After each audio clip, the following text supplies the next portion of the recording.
여러분들 환영합니다. 하나님 여러분 사랑하십니다. 이 시간 주님의 마음을 품고 여러분도 복된 입술로 우리 앞뒤 자분과 서로 인사하겠습니다. 잘 오셨습니다. 축복합니다. 말씀의 은혜 받기를 원합니다. 몇 년 전부터 새로운 포도 품종인 샤인머스켓이라는 청포도가 나왔는데요. 이 샤인머스켓 포도는 껍질째 씹어먹는 씨 없는 포도입니다.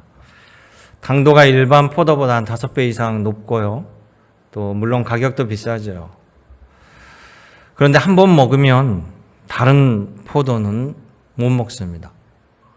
아마 값이 싸진다고 하면 일반 포도는 사라지고 이 샤인머스켓 포도만 살아남지 않을까 그렇게 생각합니다. 여러분 다 기억하시지만 예전에는 통일벼라는 쌀이 있었어요. 그래서 모두가 통일벼 쌀을 먹었는데 그 이후에 품종이 많이 개량되어서 너무나 질 좋은 쌀들이 쏟아져 나오니까 여러분 통일벼는 사라져 버렸잖아요. 지금 통일벼 쌀을 먹은 사람은 없습니다. 이 포도가 제가 집사님이 선물로 줘서 먹어봤는데 너무 맛있어가지고 깜짝 놀랐어요. 그래서 그 집사님한테 이거 어디서 샀습니까? 제가 다시 사고 싶은데요. 안 가르쳐줘요. 본인만 안다는 거예요. 목사님 제가 또 선물할게요. 가끔 그런 분들이 있어요. 제가 여기 처음에 와가지고 우리 완도 김치도 맛있지만 가끔 서울 김치가 생각나서 옛날 아는 이제 교회 집사님이 그 식당을 해서 내가 김치를 부탁했어요. 그분이 사오는 김치가 되게 맛있거든요. 그래서 집을 좀 가르쳐 달는데 필요할 때마다 전화하세요. 제가 보낼게요.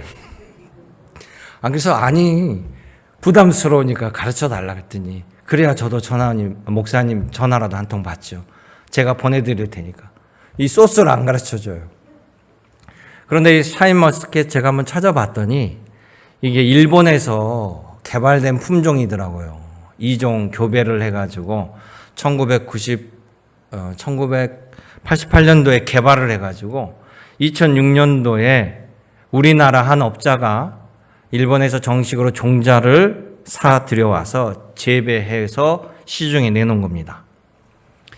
예수님께서 천국 비유하실 때 밭에 보화가 감춰져 있는 것을 발견하는 자가 이 밭을 사서 자기 것으로 삼는 자가 천국을 소유한다라는 말씀처럼 우리나라에서 이 한 업자가 샤인머스켓을 돈을 주고 종자를 수입해서 이제 우리 것으로 만들어가지고요. 해외 품종 출원을 하고 있습니다. 일본의 로열티를 전혀 내지 않고 19개 전 세계에 수출하고 있습니다. 일본이 뒤늦게 땅을 치고 후회하면서 이 샤인머스켓 포도 때문에 모든 일본에서 개발한 종자 씨앗을 해외 반출하는 것을 통제하는 법을 부랴부랴 만들어가지고 올해 4월에 시행하고 있다라는 거예요. 제가 알기로는 한평에서 아예 군의 차원에서 수출 단지를 조성해서 판매에 나섰다고 하는데 농부에게 있어서요. 이렇게 좋은 씨앗을 얻는 것은 더 바랄 나위가 없죠. 먼저 좋은 씨앗을 구한 다음에 좋은 재배지에다가 재배 기술과 정성을 다하여 키울 때 이런 모든 조건이 맞아떨어지면 풍성한 열매를 맺게 되는 것입니다. 제가 오늘 이 청포도 이야기하는 것은 예수님께서 천국 복음, 천국 말씀을 바로 이 종자씨에 비유하여서 우리들에게 가르쳐주고 있기 때문에 그렇습니다. 예수님께서는 모든 백성들이 쉽게 알아들을 수 있도록 비유라는 방식을 통해서 우리에게 천국 복음을 가르쳐 주십니다. 가르쳐 주신 데는 이유가 있죠. 목표가 있습니다. 목적이 모든 이들이 하나님의 천국 복음 말씀 씨앗을 받아서 풍성한 열매를 맺고 기쁨으로 주님과 누리기를 원하신다라는 거예요. 여러분 이 시간 예수님의 말씀을 통해서 천국 은혜를 소유하고 누리시기를 주님의 이름으로 축원합니다. 그래서 오늘 마가복음 4장을 보면 첫째 하나님께서는요 우리 모두에게 좋은 씨앗을 주신다는 겁니다. 오늘 본문의 배경을 보면 가버나움에서 말씀을 전하시고 또 병자를 고치시고 귀신을 쫓아내고 놀라운 일들을 벌이신 다음에 갈릴리 해변가로 나오셨는데 사람들이 너무 많이 몰려드니까 예수님은 배 위에 올라타서 해변가에 있는 사람들에게 말씀을 증거하시면서 바로 하나님의 나라, 천국 복음에 대해서 전하시는 거예요. 하나님께서 이 말씀을 전하는 것은 곧 우리 모두가 그 하나님의 기쁨의 나라에 함께 하자는 겁니다. 그러기 위해서 예수님을 보내신 거예요. 예수님을 통해서 예수님을 믿고 우리의 죄사함을 받고 천국의 이 영광을 함께 누릴 수 있도록 예수님 입술을 열어서 말씀을 전해주는 것입니다. 그러기에 이것이 바로 기쁜 소식, 복된 소식, 복음이 되는 것이죠. 우리 모두가 다 누려야 됩니다. 그게 주님의 마음이에요. 그래서 오늘 말씀 보면 씨 뿌리는 자의 비유라고 일반적으로 하는데요. 자, 농부가 씨를 뿌립니다. 씨를 뿌리는데 밭에 따라서 씨가 도둑맞기도 하고 말라 버리기도 하는 것입니다. 또 열매를 맺기도 하고요. 예수님 말씀을 구체적으로 보면 이 씨를 뿌리는데 농부가 길가에 뿌리고 또 돌밭에 뿌리고 가시떨기밭에 뿌리고 좋은 밭에 뿌려졌다라는 것. 즉 이 말씀은 여기서 농부가 모든 밭에다가 씨를 뿌린다라는 거예요. 모두에게 주신다라는 거예요. 마태복음 5장 45절에 이런 말씀이 있습니다. 하나님께서는 악인이나 선인이나 모두에게 동일하게 햇빛을 주시고 비를 의로운 자에게나 불의한 자에게도 동일하게 내리시는도다. 할렐루야. 이 말씀과 같은 거예요. 그런데 문제는 밭에가 있습니다. 왜 밭이 다 다른가? 바로 이 밭은 우리들의 마음 상태를 알려주시는 거죠. 사람들은 겉으로 볼 때는 다 좋은 밭처럼 보여요. 그러나 실제 내면은 그렇지 않다라는 겁니다. 예수님 당시에요. 하나님 말씀을 전문적으로 연구하고 기록하고 보관하고 가르치던 사람들, 바로 이 사람들이 바리새인, 사두개인, 또 서기관들입니다. 랍비들이죠. 그러면 하나님의 아들 독생자 예수님이 이 땅에 오셨을 때 제일 먼저 칭찬해야 될 사람들이 이 사람들 아니겠습니까? 수고하였다. 충성된 종아. 너희들이 말씀을 잘 지키고 보존하고 이 백성들 잘 가르쳤다. 이렇게 얘기하셔야 되는데 그렇지 않았다는 거예요.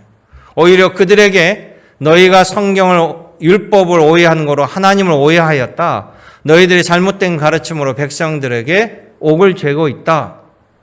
회칠한 무덤이라고 그들을 꾸짖었다는 사실입니다. 그런 것처럼 길가에 씨가 뿌려졌다는 것, 이것은요, 하나님의 말씀을 받고 들었는데 별로 소중하게 생각하지 않은 거예요. 그러니까 길가밭과 같다라고 표현합니다. 여러분, 소중한 것을 집 안에 둡니까? 집 밖에 둡니까? 소중한 건 당연히 집 안에 둬야죠. 집 밖에 두는 것은 버리는 거예요. 누가 가져가도 상관이 없어요. 그러니까 길가에 씨앗이 뿌려졌다는 것은 새가 와서 먹어버리고 또 사단이 와서 거두어가 버린다. 이렇게 얘기합니다. 돌밭에 뿌려졌다라고 한다는 것은 돌밭에 뿌려진 씨앗은 뿌리를 내릴 수 없는 상태가 되지요. 즉 말씀을 들을 때는 받을 때는 순간 기쁜 마음으로 받는데 다 한 귀로 흘려버리는 겁니다. 그러니까 내 마음속에서 발하지를 못하는 것이 가시떨기밭에 말씀이 뿌려졌다는 것은 온갖 세상 염려 유혹이 가득 찬 마음이기 때문에 하나님 말씀이 운신할 수가 없습니다. 그러나 좋은 밭에 씨앗이 뿌려졌다는 것은 당연히 최적의 환경으로서 이 씨앗이 발아하고 좋은 열매를 맺는다는 것이. 그러니까 결국 좋은 밭이라고 예수님께서 말씀하시는 것은 바로 이 씨앗을 주는 농부와 그 씨앗에 대한 전적인 신뢰, 즉 믿음을 가진 마음입니다. 여러분 그것을 기억하시기 원합니다. 이스라엘 백성들이요, 애굽에서 노예로 살다 출애굽할 때 바로 왕은 극렬히 저항하니까 하나님께서 재앙을 내리는데요. 그 재앙이 선택적으로 임하는 재앙이 아니었습니다. 애굽 땅 모두에게 임하는 재앙이었어요. 특별히 마지막 10번째 재앙을 보면 장자의 죽음에 관한 죽음의 사자가 내려오는데, 이 죽음의 사자가요, 애굽의 집만 가고 유대인의 집은 가지 않은 것이 아니라 애굽의 집이나 유대인의 집이나 다른 민족의 노예들의 집 모두에게 다 내렸다라는 거예요. 그런데 모세를 통해서 하나님의 말씀을 신뢰한 사람들, 그 신뢰한 사람들이 양을 잡아서 피를 문설주에 바를 때 바로 이 집은 하나님의 말씀을 듣는 집입니다. 하나님에게 믿음을 보여줬을 때 죽음의 사자가 그 집을 건너뛰어 다른 집으로 간 거예요. 그래서 그게 건너뛰어갔다, 패스오버 했다 그래서 6월절이 거기서 나온 겁니다. 믿음을 보인 집에게는 하나님의 죽음이 가지 않았다는 것이. 그러기에 사랑하는 성도 여러분, 하나님을 전적으로 신뢰하고 예수님의 말씀을 생명의 말씀으로, 기쁨의 말씀으로 받아들여야 됩니다. 오늘 읽었던 마가복음 4장 9절 또 23절에 예수님께서 두 번이나 비유 가운데서 강조하신 말씀이 있어요. 뭐라고 얘기하시냐면 들을 게 있는 자는 들을지어다. 여러분, 귀가 없는 사람이 어디 있습니까? 이 말은 모두가 들어야 되는 생명의 말씀이라는 거예요. 모두가 붙잡아야 되는 영생의 말씀이라는 것을 듣기 원하신다라는 것을 가르쳐주고 있습니다. 여러분, 우리는 듣는 만큼 생각합니다. 아는 만큼 행동합니다. 또한 깨닫는 만큼 은혜를 받는다라는 것이.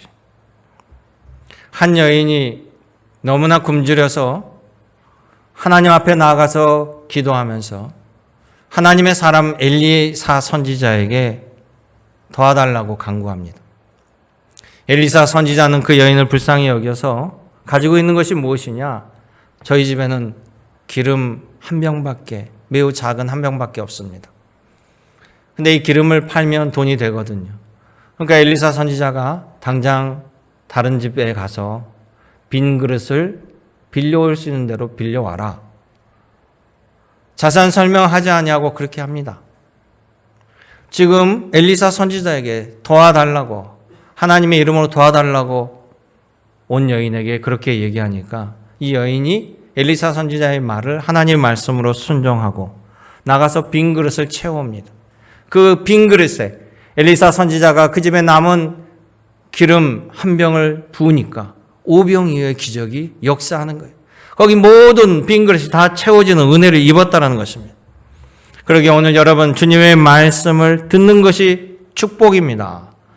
주님의 말씀을 듣고 믿음으로 받아들여서 여러분 모두 다 빈 그릇이 채워지는 놀라운 은혜를 받으시기를 주님의 이름으로 축원합니다.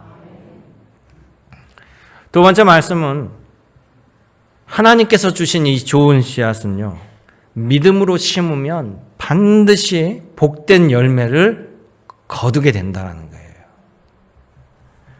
농부가 씨를 뿌리고 열심히 거름도 주고 물도 주고 농약도 치고 이렇게 했는데요, 싹이 안 자라요. 그리고 보니까 비틀어 죽었든지 썩어버렸습니다. 그럴 때 농부가 첫째 확인하는 건 뭡니까? 이 씨앗이 제대로 된 씨앗인지 좋은 씨앗인지 병든 씨앗인지 그것을 확인하는 거예요. 그런데 이 씨앗이 좋은 씨앗이었다. 그렇다면 자기가 물을 잘못 줬든지 농약을 너무 많이 쳤든지 거기서 원인을 찾는 겁니다. 예수님께서 말씀하시는 이 천국 복음 씨앗은요, 100% 틀림없는 씨앗입니다. 100% 바라는 씨앗이고요, 좋은 씨앗입니다. 그 씨앗을 하나님께서 뿌리신 거예요. 만약에 이 씨앗이 문제 있다라면 어느 밭에서도 발아하지 못해야 돼요. 길가 돌짝 아니라도 좋은 밭도 발아하지 못해야 됩니다. 그런데 뿌렸는데 좋은 밭에는 30배, 60배, 100배 소출이 났다라는 거예요. 그럼 어떻게 해야 됩니까? 다른 밭에서는 열매가 자라지 않았어요. 나타나지 않았어요. 그러면 당연히 다른 밭들도 좋은 밭들로 바꿔야 돼요. 밭을 기경해야 됩니다. 씨를 받을 수 있는 좋은 밭이 되어야 한다는 거예요. 길가도 좋은 밭으로 굳은 땅을 드러내고 솎아줘야 되고, 돌밭도 돌을 다 제거해야 되고, 가시덤불 밭도 가시덤불을 다 제거해야 되죠. 그래야만, 옥토로 변해야만 이 씨앗을 발화시킬 수 있다는 거예요. 코로나로 2년을 지나옵니다. 이제 여러분들이 마스크를 쓰고 있는 건 익숙해 보이는데요. 이 상황 속에도 우리에게 우리나라에 희망이 있다는 것이 얼마나 감사한지요. 우리는 외국보다도 방역을 잘해왔습니다. 세계 선진국이라는 미국, 방역에 실패하고 수만 명이 죽어가는 걸 목도했습니다. 또 다른 나라에 비해서 우리나라는 코로나 치사율이 매우 낮습니다. 인도에서는 하루에 몇만 명씩 죽어나갑니다. 가장 안심이 되는 건 뭡니까? 백신이 개발되고 백신이 들어왔고 벌써 60대 이상은 거의 접종을 하고 이제 접종 중에 있습니다. 모든 것이 순조롭게 이루어져요. 이제 7월 달에는 50대가 맞게 될 거고요. 또 20대 군인들, 또 30대는 민방위를 통해서, 그러니 하반기에는 30대 이상 국민들 백신 접종이 완료될 겁니다. 우리나라에 들어온 백신 종류도 다양하죠. 화이자, 얀센, 모더나, 아스트라제네카. 이름은 다르고 종류는 다를지라도 여러분, 코로나 예방 효과가 90%가 넘습니다. 당연히 백신을 맞아야 됩니다. 효과가 증명되었는데 검증되지 아니한 두려움 때문에 못 맞을 이유가 없는 것이에요. 만약 우리나라가 치사율이 매우 높고 그나마 개발한 코로나 백신이 30%밖에 효과가 검증되지 않았다고 할지라도 위중한 상황 속에서는요, 백신을 맞는 것이 옳은 일입니다. 그런데 하나님의 씨앗은요, 발화율이 100%예요. 무엇을 주저하겠습니까? 예수님은 우리 기대보다 훨씬 천국의 풍성함을 겨자씨에 비유합니다. 겨자씨 알은요, 참깨 알보다 한 10분의 1이 작아요.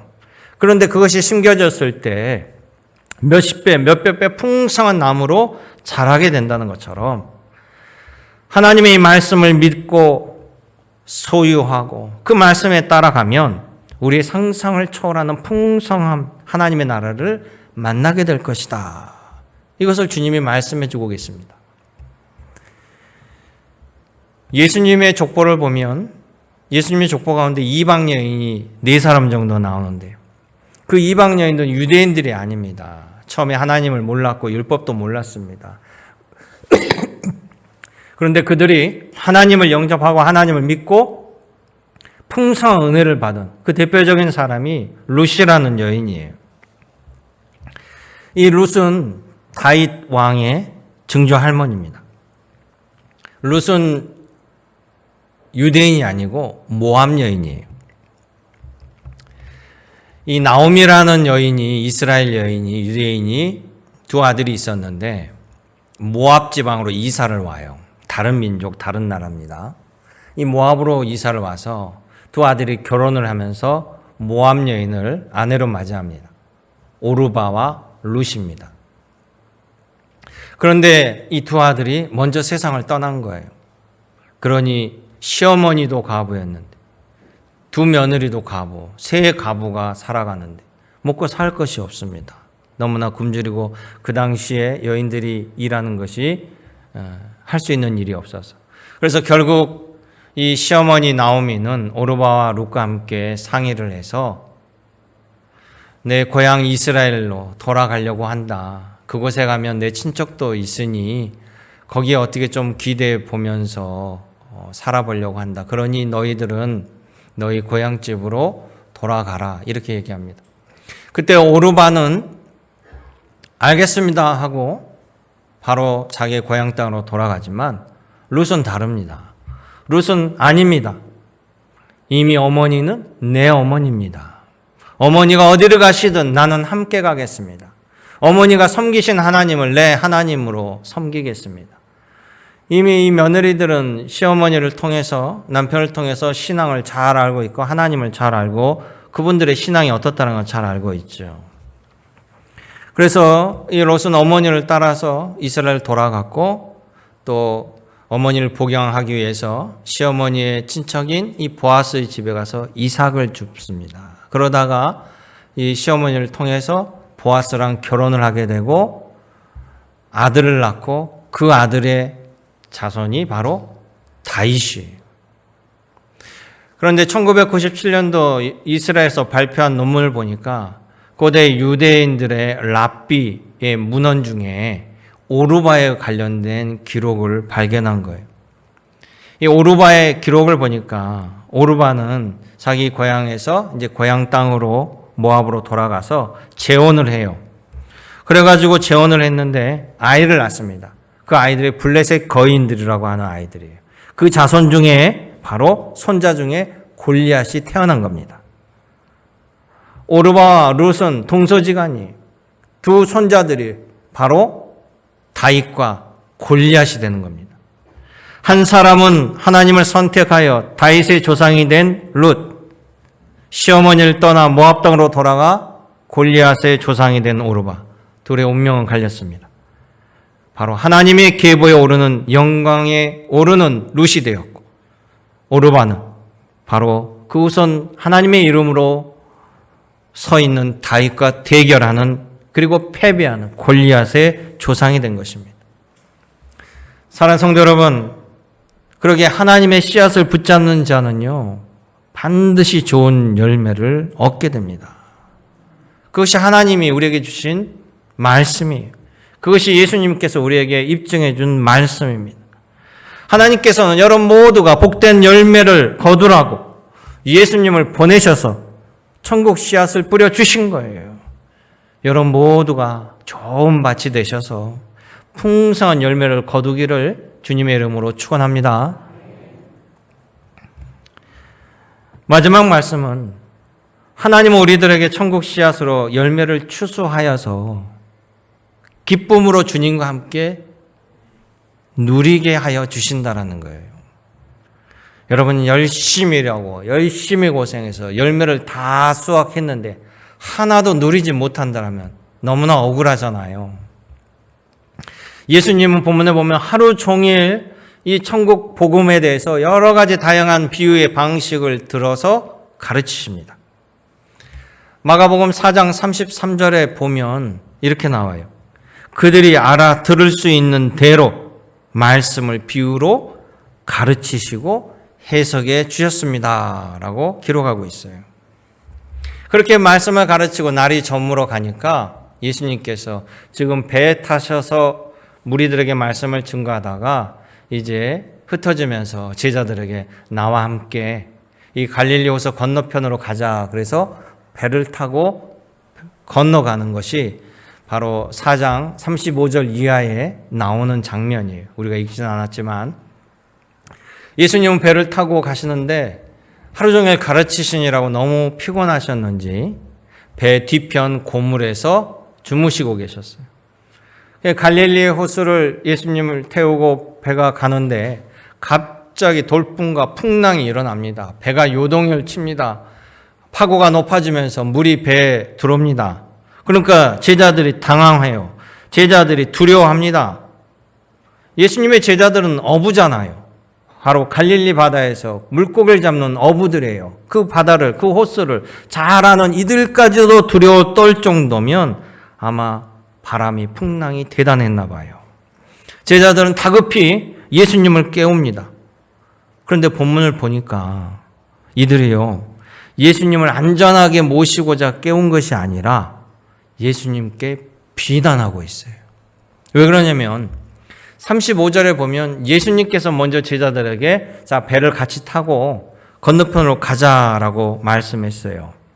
그런데 지금 풍랑을 맞아서 죽게 되었잖아요. 예수님은 주무시고 계시는 거예요. 그러니까 예수님을 깨워서 예수님 책임입니다. 우리가 예수님의 말씀에 순종해서 이렇게 죽게 되었으니 그런데 우리를 돌보지 아니하시고 주무십니까? 당장 일어나십시오. 이런 말씀이에요.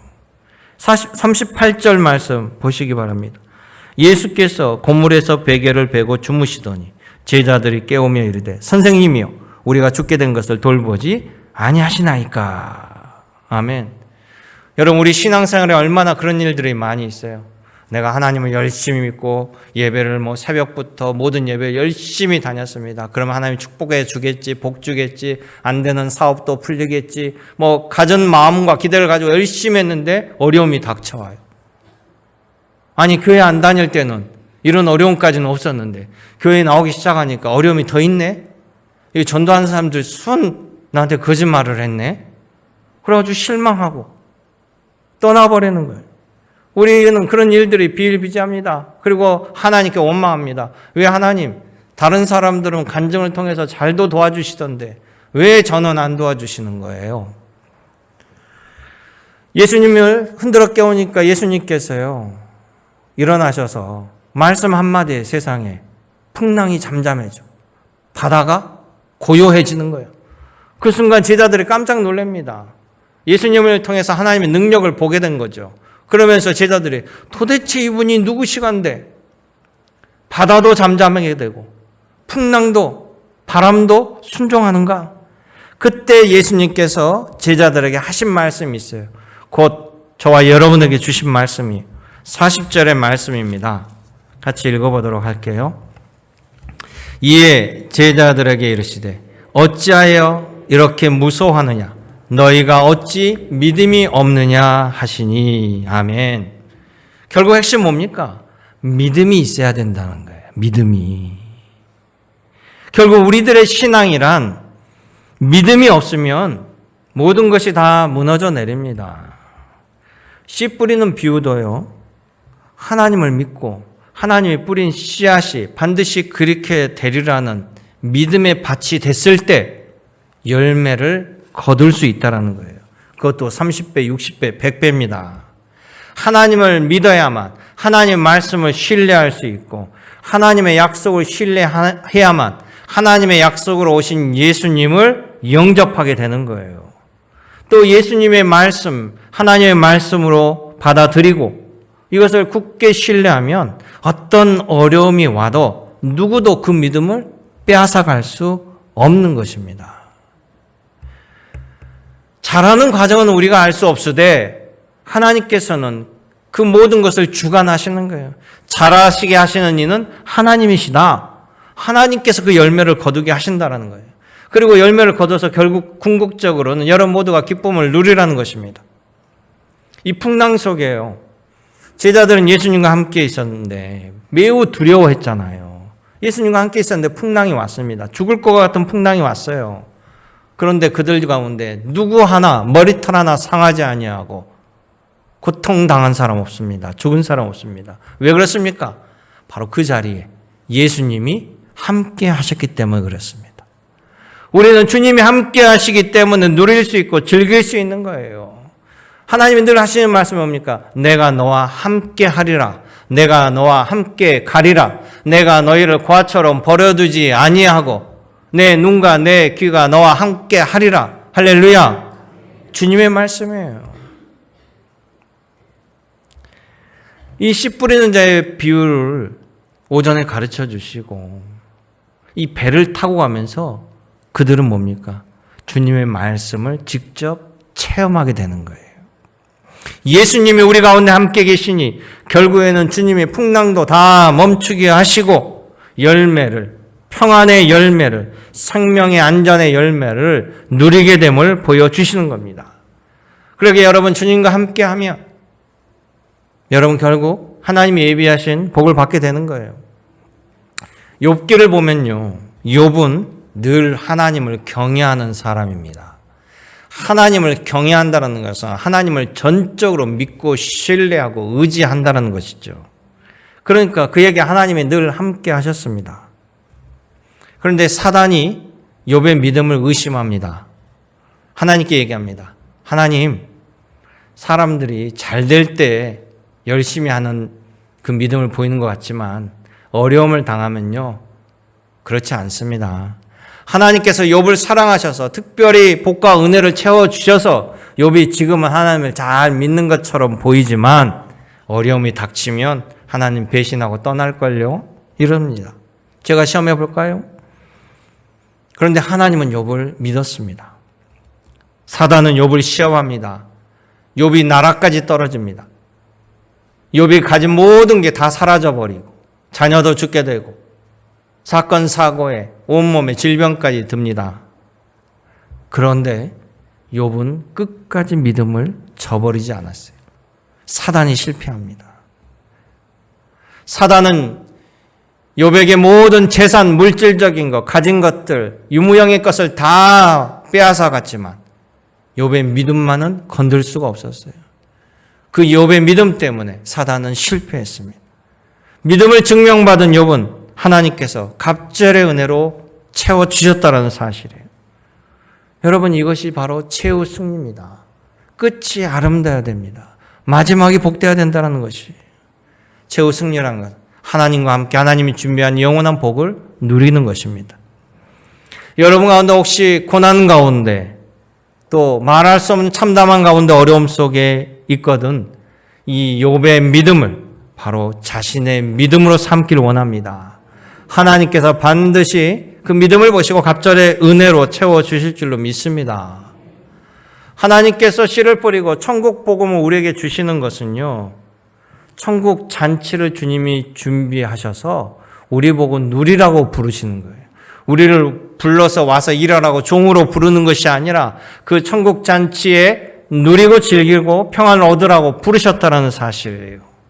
여러분, 주님의 말씀을 가지고 은혜로 받으시기를 주님의 이름으로 축복합니다. 은혜롭고 참 좋으신 아버지 하나님, 오늘도 주님의 말씀을 통해서 날 사랑하신 아버지 하나님의 마음, 또 주님의 천국의 씨앗을 허락하셔서 30배, 60배, 100배의 결실을 이루게 하시는 그 모든 은혜를 바라보게 하심을 감사드립니다. 연약하고 부족하고 흔들린 저희 위에 공고한 믿음으로, 어제보다 나은 믿음으로, 더 나은 내일의 믿음을 바라보며 오늘도 주님과 함께 동행하는 믿음의 권속으로 삼아 주시옵소서. 언제나 함께 하신 우리 구주 예수님의 이름으로 기도 올려옵나이다. 아멘.